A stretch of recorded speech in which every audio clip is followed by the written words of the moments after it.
Whether you're new to HubSpot or you just want to get more out of it, there's certain things that every small business owner needs to know. So let's go through the top 10 HubSpot hacks every small business owner needs to know to get the most out of the platform.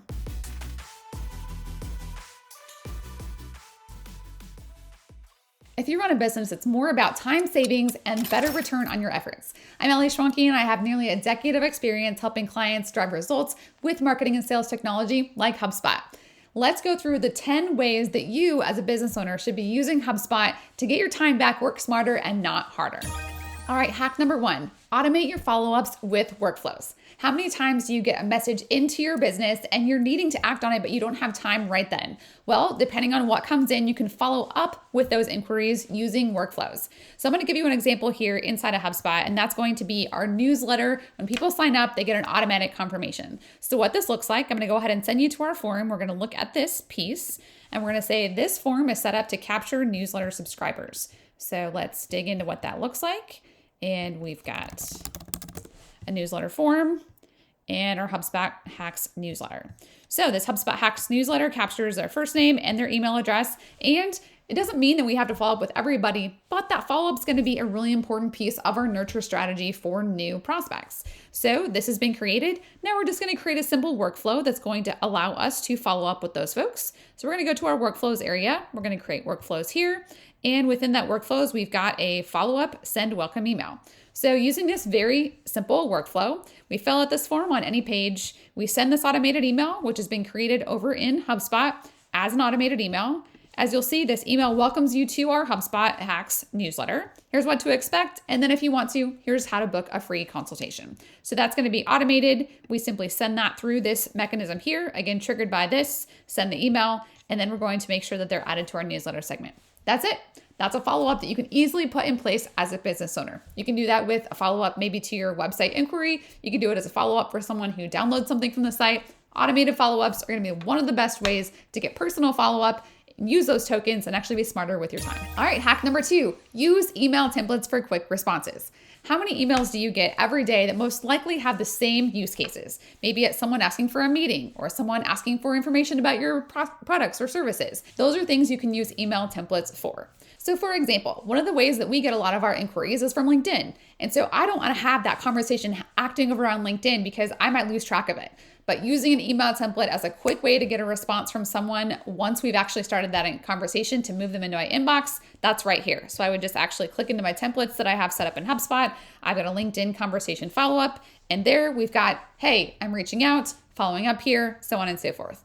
Now, maybe I might want to do this as a follow-up from an initial call that I had. I can use a template to help structure that call. So my template here might be, I want to do a HubSpot call follow-up. I'm going to refresh the template, and then here I've got the structure that I need to automatically fill that. Those templates, quick responses, if you're not using them as a business owner, that's hack number 2. Moving on to hack number 3, set up lead scoring to prioritize your best prospects. You've got a lot of people in your database, but who is worth your effort? Especially as a small business owner, you don't have time to follow up with everybody. You need the people that are exhibiting buying intent behavior, and lead scoring is the way to do that. So here in HubSpot, in this new area, we've got a beta of our new lead scoring feature. If you want more specific insight on this, we do have a video about lead scoring. Feel free to check that out. But when we go into this lead scoring area, you'll be able to see that we can actually create a score based on content engagement. We can look at fit score. We can also look at combined score if you happen to have the enterprise level. So how to build those scores is think about the behaviors that you want to track, what's going to actually tell you someone's engaged, nurture those leads to sales, and then iterate and improve. Again, you're interested in that, check out that video, but lead scoring would be definitely something a business owner you'd want to set up. Now, speaking of saving time, hack number 4 is leveraging HubSpot's free meeting scheduler. If you haven't used HubSpot before, you might actually use things like Calendly or perhaps Google Scheduler, but when you have everything in one place, it eliminates the back and forth of scheduling. It easily makes it possible for your prospects or potential contacts to book right in your calendar, and the bonus here, it logs all of that right inside of HubSpot and counts as a conversion to track activity past that engagement for their behavior. So here I've got this set up inside of HubSpot. These are some of the meeting links that I use. This is what this looks like in your inbox. So as a business owner, if I'm looking for a time that I want to meet with someone, so let's say again, I've got meeting times. And here I use this as a way to say, hey, Allie, when works to meet? And then feel free to find a time on my calendar here. And I can highlight this and actually insert my meeting link right here. It's right inside of HubSpot. And I would go ahead and when that's sent over, this is what that looks like. Open it up. And within that environment, it goes right to my calendar. They can select the meetings here. I can prepare what I need to from the fields that we might need, and then also invite additional guests. That gets logged inside of HubSpot and again, eliminates the back and forth. The other thing that I like to do as a business owner is, let's say that I don't actually want to give them free reign. I might say, is there certain times you want? If they're logged as a customer in HubSpot, we can actually say, you know what, I'm going to insert proposed times. That's only possible when you have the contact already in HubSpot. I can insert proposed times. It brings up my schedule. I can select a couple and then say, would either of these work for you? That's awesome. Again, use the free meeting scheduler. You can even embed that meeting tool inside of your website and right here, like I have it here, on your email signature. Time for HubSpot hack number 5. Use snippets for faster communication. Kind of like the templates area where you've got specific things you say to people, templates might be a way to easily answer frequently asked questions, pricing, or company details. Especially when you're crafting communication, these can be really helpful. So for example, let's say one of the things that I do after every call is I share a Zoom link recording. And I could type out, here is the Zoom link recording, but I say this every time after every call. So I could use a snippet here to reply and simply, thanks for joining me. And then I could use the snippet, which would be prompted by this #. Snippets are loaded inside of HubSpot in the library area. And then here's a link to the recording from our call. And then I would paste the link there. Again, notice how that's something that if you think about how you do this over and over every day, you have a ton of time savings as a business owner sitting here and creating a library out of those snippets. So put those to use for faster communication. Hack number 6, customize your HubSpot dashboard.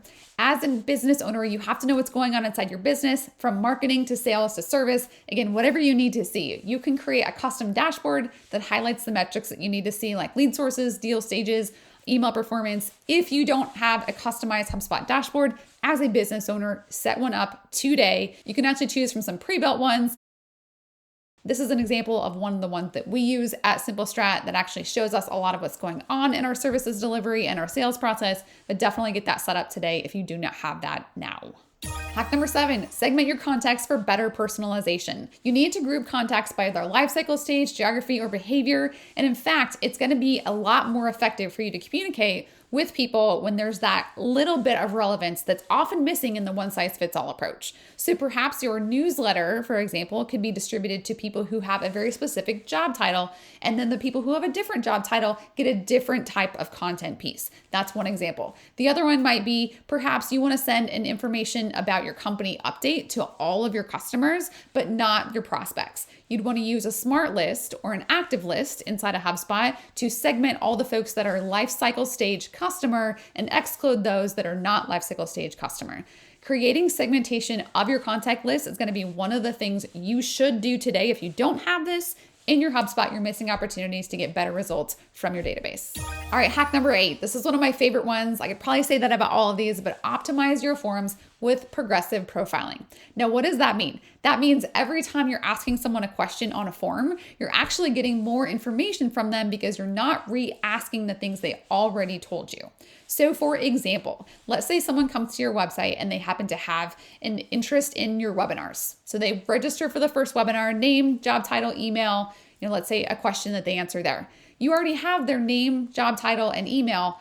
Don't ask their job title and name on the next one. Just ask their email because it will actually pull all of that inside of HubSpot, show that on the back end, but then you can ask additional questions about them on the next webinar they register for. What that does is it gives you a chance to learn more about your contacts in a way that's, again, progressive without asking the same questions over and over again. It's actually a really big game changer when you start to use it, but think of the questions that you want to use to build the whole perspective of who that contact is in your database.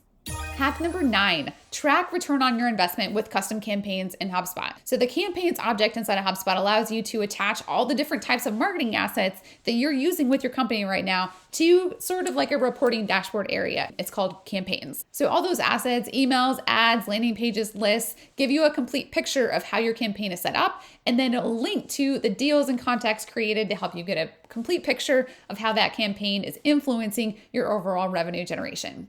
And the last hack, it's not the last in a whole series of things, but it's the last in our list of 10, is using HubSpot's chatbots to capture leads. So if you don't have this on your website now, it's not so much about actually having this sort of agent on the back end and answering questions. For most small business owners, chatbots are going to be an area where you can actually ask questions that may get populated all the time and run people through a series to help them get to the right content or the right person that needs to answer the question. So it might be a very specific sales question. Maybe there's an event coming up that you want to help actually prompt them to ask about or get information instead of actually putting that through on your contact line. Be very specific and use it in a way that allows you to save time without creating more data in your system that doesn't go anywhere.